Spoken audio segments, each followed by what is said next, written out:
Desde la madre que ejecutó al asesino de su hijo en medio de un tribunal, hasta el padre que ejecutó al maltratador de su hijo en directo por televisión, algunos padres están dispuestos a llegar a extremos para vengar a sus hijos.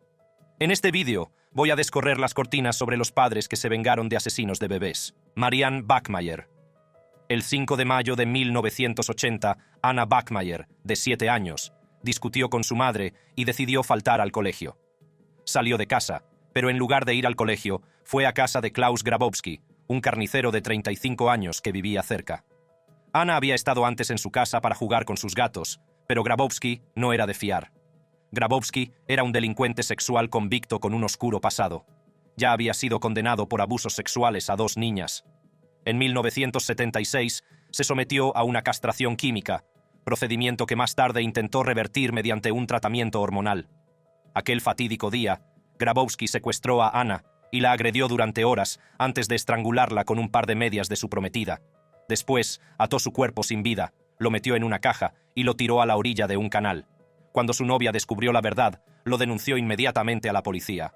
El 6 de marzo de 1981, la sala del Tribunal de Lübeck, Alemania, estaba abarrotada de gente ansiosa por presenciar el juicio de Klaus Grabowski, el hombre acusado del brutal asesinato de Anna Bachmeier, de 7 años. Entre los asistentes se encontraba la madre de Anna, Marianne Bachmeier, consumida por el dolor y la ira. Alrededor de las 10 de la mañana del tercer día del juicio, Marianne se levantó y sacó una Beretta 70. Con mano firme, apuntó al objetivo. Con mano firme, apuntó el arma a la espalda de Grabowski y efectuó 7 disparos. 6 de ellos dieron en el blanco, matándolo casi al instante. Después, bajó el arma y se entregó sin oponer resistencia. Marianne fue declarada posteriormente culpable de homicidio y tenencia ilícita de un arma de fuego y condenada a 6 años de prisión. Quedó en libertad condicional tras cumplir 3 años. A continuación, un padre frustrado por el sistema judicial decidió tomar cartas en el asunto. Andrzej Bamberski. En la mañana del 10 de julio de 1982, Kalinka Bamberski, de 14 años, fue encontrada muerta en casa de su padrastro, Dieter Krombach. Kalinka había pasado el verano con su madre y su padrastro en Lindau, Alemania.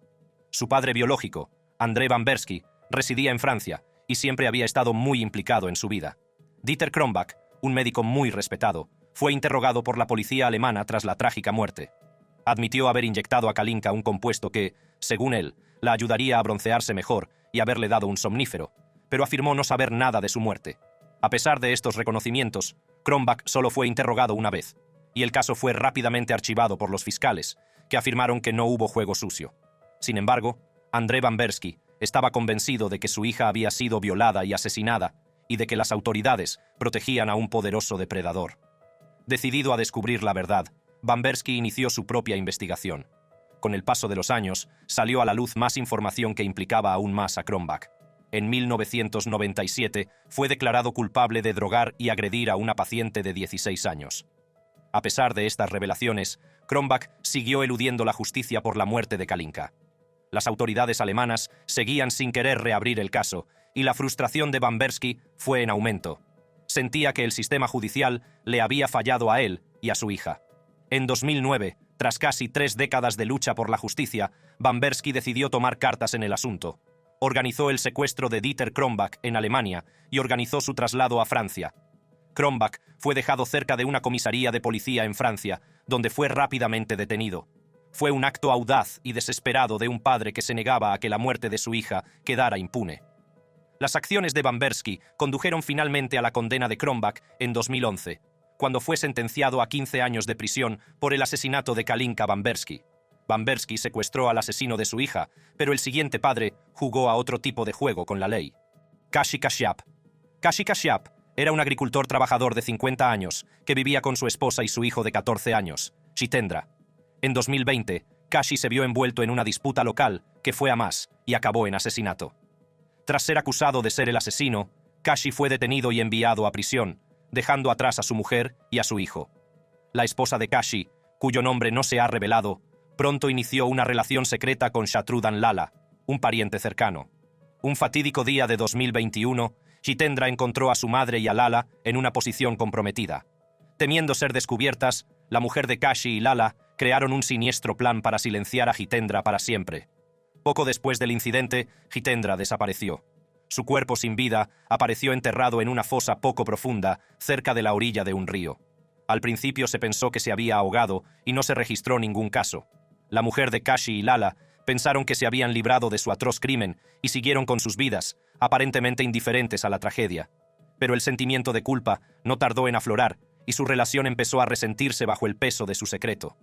En octubre de 2021, la mujer de Kashi se dirigió al juzgado para registrar una denuncia, con la esperanza de influir en Lala.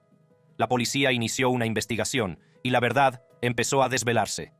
Finalmente, la mujer de Kashi y Lala fueron acusadas del asesinato de Jitendra y enviadas a la cárcel.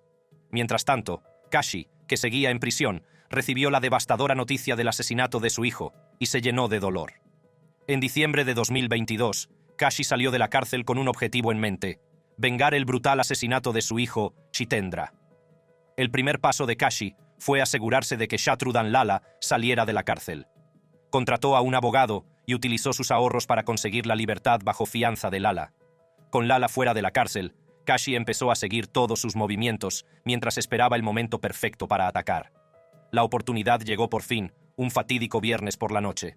Lala volvía a casa desde una granja, caminando por un sendero desierto, cuando Kashi surgió de entre las sombras, armado con una pistola. Sin dudarlo, Kashi disparó a Lala 3 veces en la cabeza, acabando instantáneamente con su vida. A diferencia de Kashi, cuyo hijo fue asesinado por su propia familia, este padre perdió a su hijo por la rivalidad entre bandas. Pierre Stokes. El 2 de noviembre de 2015, Tyshon Lee, de 9 años, se dirigía a un parque cercano para jugar al baloncesto cuando se le acercó un hombre. El hombre era Durite Boone Doughty, un conocido miembro de una banda que buscaba vengarse del padre de Tyshon, Pierre Stokes, que pertenecía a una banda rival. Boone Doughty atrajo a Tyshon a un callejón con la promesa de un regalo. Una vez en el callejón, ejecutó a Tyshon a sangre fría. Poco después, se descubrió el cuerpo sin vida del chico, y la noticia de su muerte se difundió rápidamente. La policía inició rápidamente una investigación sobre el asesinato de Tyshon y pudo identificar a Durite Boone Doughty como principal sospechoso. Las autoridades detuvieron a Boone Doughty y lo acusaron de asesinato en primer grado. Para Pierre Stokes, la detención de Boone Doughty no supuso un gran consuelo. La pérdida de su hijo dejó un vacío que nunca pudo llenar. 5 meses después, Pierre Stokes decidió tomar cartas en el asunto. Planeó cuidadosamente su acto de venganza, dirigido contra la novia de Durite Boone Doughty. Pierre localizó a la mujer y la mató brutalmente. Pierre Stokes fue detenido poco después del incidente. La policía reunió rápidamente las pruebas y se dio cuenta de que se trataba de un ataque de represalia. En octubre de 2019, Durite Boone Doughty fue declarado culpable de asesinato en primer grado y condenado a 90 años de prisión. A continuación, una madre que, a pesar de encontrarse ante el peligro, lucha valientemente contra los asesinos de su hijo. Reza Gul. La mañana del 17 de noviembre de 2014, el pueblo de Abdul Sattar se despertó con el sonido de los disparos. Los talibanes habían lanzado un brutal asalto contra el pequeño puesto de avanzada de la policía donde estaba destinado Safiullah, el hijo de Reza Gul. A Reza Gul se le encogió el corazón al oír los lejanos ecos de los disparos. Sabía que su hijo estaba en peligro y, sin dudarlo un instante, corrió hacia el puesto. La escena en el puesto de avanzada era caótica. Los talibanes, con unos 400 combatientes, habían lanzado un duro asalto. El puesto, que solo contaba con 10 policías locales, estaba sometido a un bombardeo incesante. Cuando Reza Gul llegó al puesto, sus peores temores se hicieron realidad. Encontró a su hijo, Safiullah, tendido sin vida en el suelo. El dolor y la rabia invadieron su corazón, y en ese momento tomó una decisión. Con lágrimas en los ojos, Reza Gul cogió el fusil de su hijo y luchó contra los talibanes.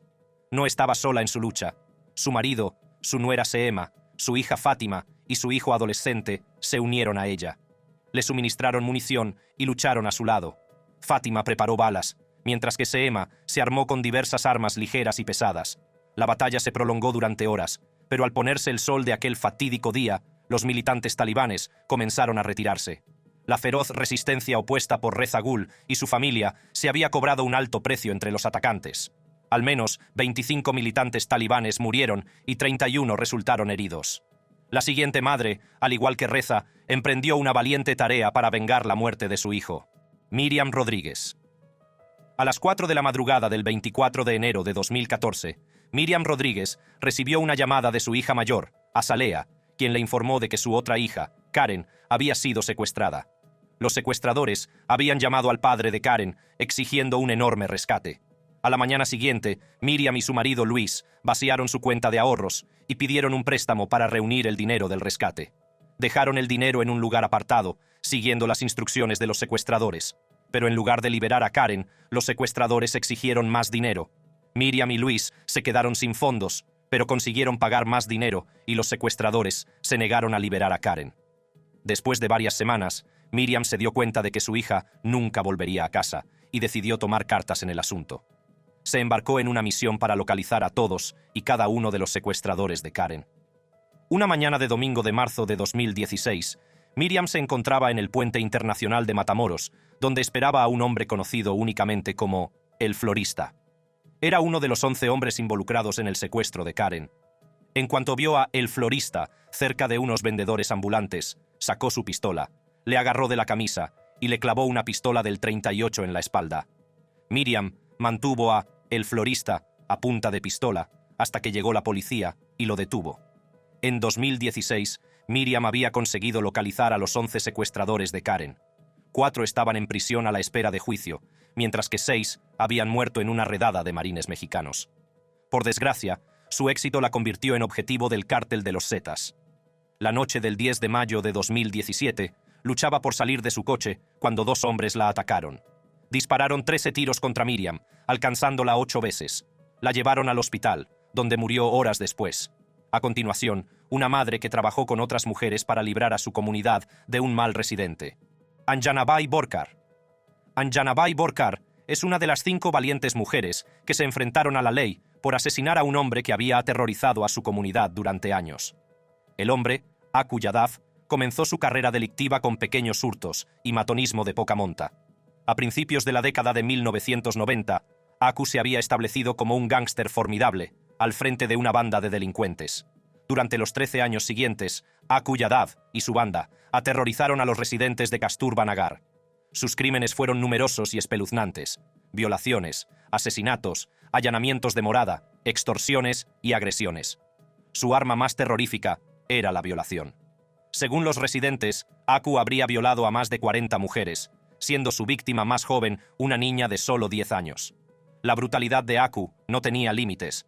En un ataque especialmente brutal, asesinó a una mujer llamada Asha Bhagat delante de su hija de 14 años, Megha. Bhagat era hija de Anjanabai Borkar. A pesar de las numerosas denuncias, la policía hizo la vista gorda ante los crímenes de Aku. Los sobornaba con dinero y bebidas, asegurándose su apoyo y protección. En 2004, los residentes de la comunidad llegaron a un punto de ruptura.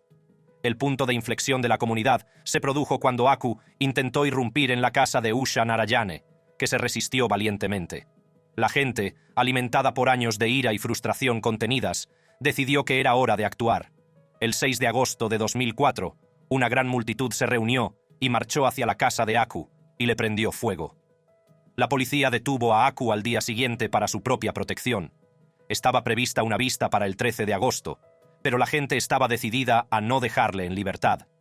El día de la vista, cientos de mujeres marcharon al tribunal armadas con cuchillos, piedras y chile en polvo. Cuando Aku entró en la sala, permaneció confiado y sin arrepentirse. Esa tarde, las mujeres lo atacaron. Le apuñalaron al menos 70 veces, le cortaron el pene, le arrojaron chile en polvo y piedras a la cara. Los policías que lo custodiaban se vieron desbordados y huyeron del lugar. En solo 15 minutos, Aku Yadav había muerto. A pesar de sus crímenes, las autoridades no pudieron ignorar el brutal linchamiento que había tenido lugar en la sala del tribunal.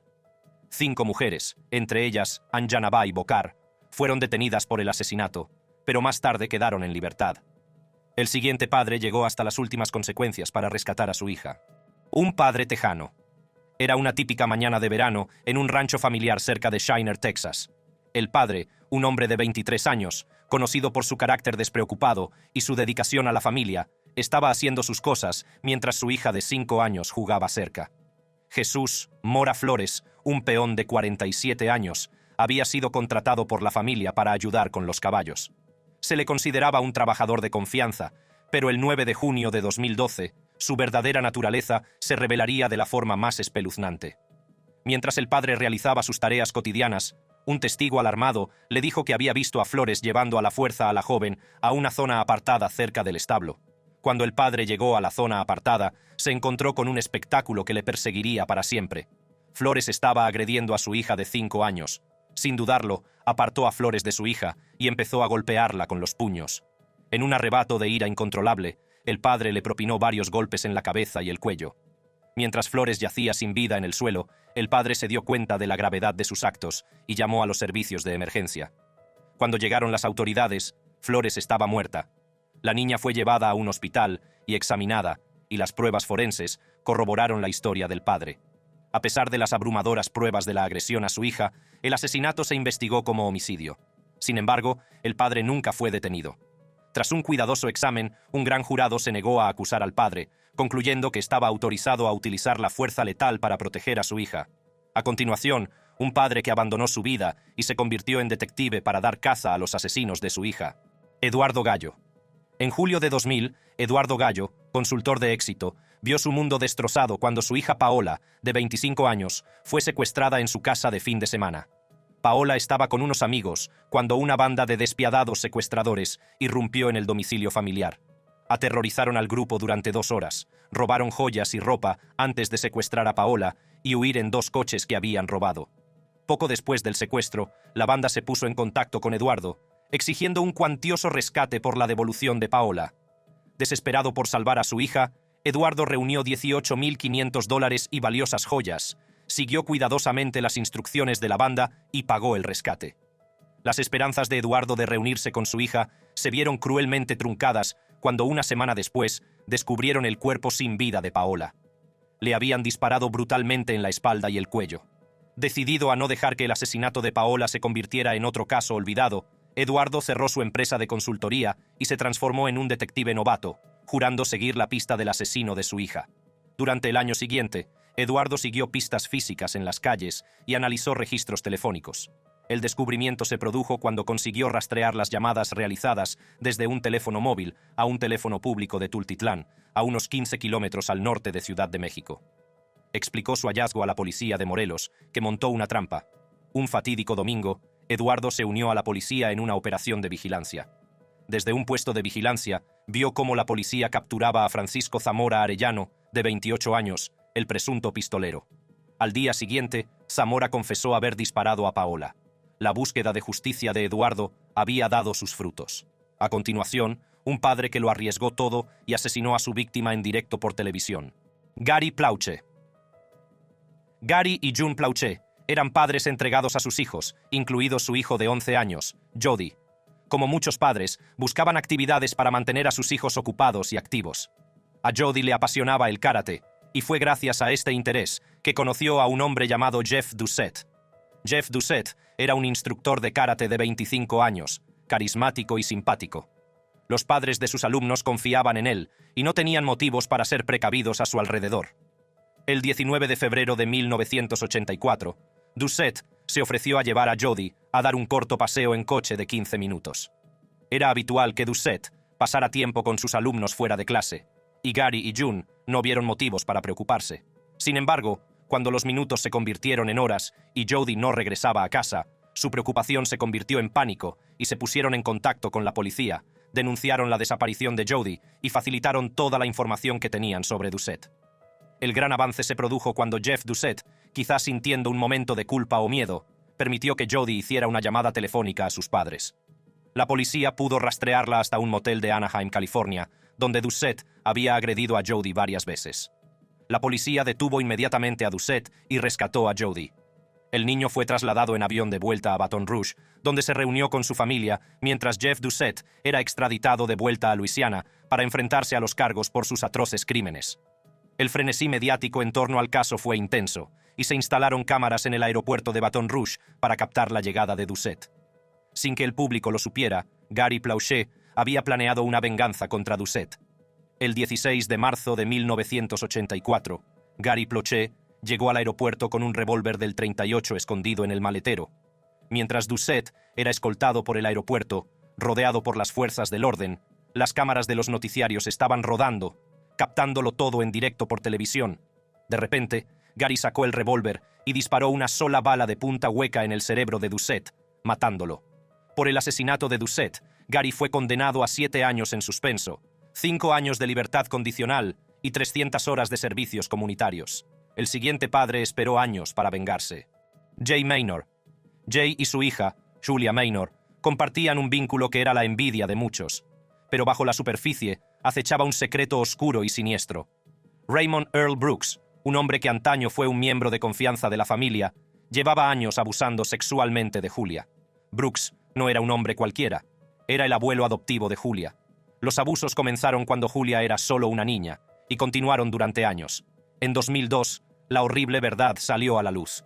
Brooks se declaró culpable de abusar sexualmente de Julia, que entonces solo tenía 8 años. A pesar de la gravedad de sus delitos, Brooks cumplió solo 27 meses de prisión antes de salir en libertad condicional. A Jay Maynor le atormentaba saber que había sido incapaz de proteger a su hija de semejante monstruo.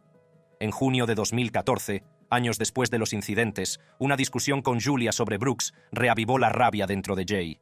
Incapaz de contener su ira, Jay se subió a su motocicleta y emprendió un camino que alteraría para siempre el curso de sus vidas. La primera parada de Jay fue una tienda de conveniencia, donde disparó varias veces en el interior, apuntando a un hombre que había estado saliendo con su hijastra y supuestamente abusando de ella. Aunque no hirió a nadie, la furia de Jay estaba lejos de agotarse. Su siguiente destino fue la casa de Brooks. Al llegar, Jay abrió fuego contra Brooks, disparándole 2 veces y matándolo en el acto. El hombre que había atormentado a su hija durante años estaba muerto, y él estaba contento. Inmediatamente fue detenido y condenado a 40 años por el asesinato de Raymond Earl Brooks y a otros 20 años por el intento de asesinato en la tienda, que se cumplirán simultáneamente. A continuación, un padre que se cansó de los procedimientos judiciales y se tomó la justicia por su mano. Paramjit Singh. Paramjit Singh y su esposa eran como cualquier otro padre, llenos de amor y sueños para su niña. Pero su mundo se hizo añicos en abril de 2014, cuando su hija fue víctima de un crimen atroz. La pesadilla comenzó cuando la madre de la niña descubrió a Parminder Singh, un chico de 17 años del mismo pueblo, abusando de la pequeña. Se llamó inmediatamente a la policía y Parminder Singh fue detenido y acusado de agredir a la niña de 7 meses. Fue enviado a un centro correccional de menores a la espera de juicio, pero el daño ya estaba hecho. 2 años después, en 2016, Parminder Singh compareció ante el tribunal para el juicio en curso. A pesar de la gravedad de su delito, no mostró ningún remordimiento. Esto no hizo sino avivar la ira y la frustración de Paramjit Singh, que sentía que la justicia se le escapaba de las manos. Aquel fatídico día, Paramjit Singh se acercó al acusado con una propuesta. Le ofreció a Parminder un acuerdo extrajudicial, y ambos abandonaron juntos el tribunal en la motocicleta de Paramjit. Parminder no sabía que era una trampa. Mientras viajaban juntos, Paramjit tenía un siniestro plan en mente. Drogó a Parminder Singh con Coca-Cola, dejándolo indefenso. Paramjit lo llevó a un lugar apartado, cerca de un canal seco, donde ató al adolescente a un árbol. A continuación, Paramjit utilizó un arma afilada que había traído consigo para cortar las manos de Parminder sin dejar nada por debajo de las muñecas. Los lugareños que se toparon con el espectáculo llamaron inmediatamente a la policía. La policía llegó rápidamente y recogió a Parminder y sus manos cortadas. Fue trasladado a un hospital, donde su estado se estabilizó. Se registró un caso de intento de asesinato contra Paramjit Singh, que huyó del lugar. A continuación, un padre que vio cómo abusaban de su hijo. Jason Browning. En un día aparentemente normal, Jason Browning volvió a casa esperando encontrar a su hijo, jugando inocentemente. Allí, frente a él, estaba Raymond Frolander, de 18 años, abusando de su hijo de 11 años. Sin dudarlo un instante, los instintos protectores de Jason se apoderaron de él. Se abalanzó sobre Frolander y sus puños y pies se convirtieron en armas de justicia. Jason siguió golpeando a Frolander hasta que cayó inconsciente, dejándolo en un charco ensangrentado en el suelo. En medio del caos, intervino el hijo de Jason, el verdadero héroe de esta historia. El chico intervino valientemente, impidiendo que Jason acabara con la vida de Frolander. Jason cogió el teléfono y llamó al 911. En cuestión de minutos, la policía llegó a la residencia de los Browning. Encontraron a Raymond Frolander inconsciente y gravemente golpeado, testimonio de la ira de un padre que protege a su hijo.